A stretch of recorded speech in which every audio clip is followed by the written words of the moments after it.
आज आपण फ्रोझन मटर करणार आहोत. कारण काय होते, मटारचा सीझन आलेला आहे आणि भरपूर मंडईत मटार आलेले आहेत. ते छानपैकी असे मटार, आता मी हे 1 किलो मटार आणलेले आहेत. हे छानपैकी सोललेले आहेत, नीट केलेले आहेत आणि धुवून स्वच्छ ठेवलेले आहेत. आता ते आपण फ्रीजमध्ये साठवून ठेवायचे आहेत. प्लास्टिकच्या डब्यात ठेवा किंवा प्लास्टिकच्या पिशवीत पॅक बंद करून वरती फ्रीजरमध्ये ठेवायचं. आता हे पाणी मी उकळत ठेवलेलं आहे. त्याच्यामध्ये साधारण हा चमचावरून मीठ टाकणार आहे आणि त्याच्यात 1 चमचा साखर टाकायची.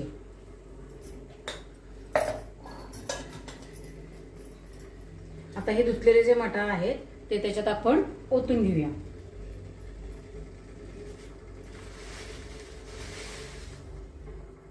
छान अशी उकळी आल्यावरच करायचं बरं का ते. आता ह्याचा रंग बदलेस तोपर्यंत आपण त्याला शिजवून घ्यायचं, थोडंसं, जास्त नाही.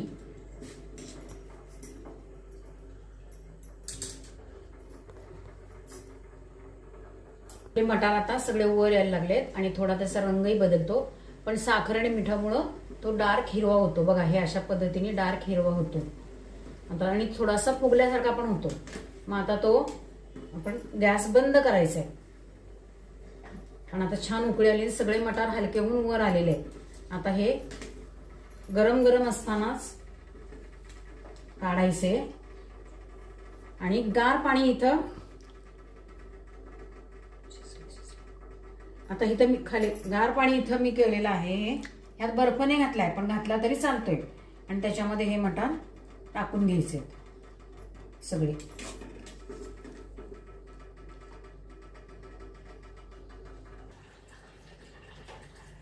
वरती मग असे आले होते ना, आता ते शिजल्यामुळे, जरा नॉर्मल शिजल्यामुळे खाली गेलेले आहेत.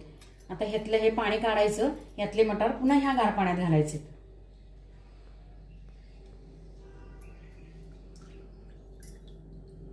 आणि आपले हे गार झालेले आहे आणि मटारचा रंग पण बदललेला नाहीये. बघा, छान हिरवा राहिलाय.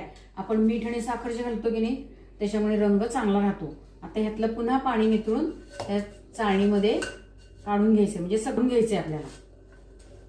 तर हे मटार आपले थंड पण झालेले आहेत आणि आता ह्याच्यातलं सगळं पाणी निथळलेलं आहे.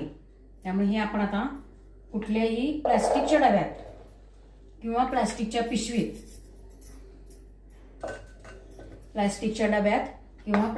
पिशवीत, हवा बंद, पॅक बंद करून फ्रीजरमध्ये ठेवायचं.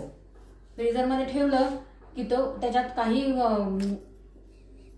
काहीही जाणार नाही आणि चांगलं राहील व्यवस्थित. आणि वर्षभर टिकतात बरं का हे मटार असे. फ्रीजरमध्ये ठेवून द्यायचा.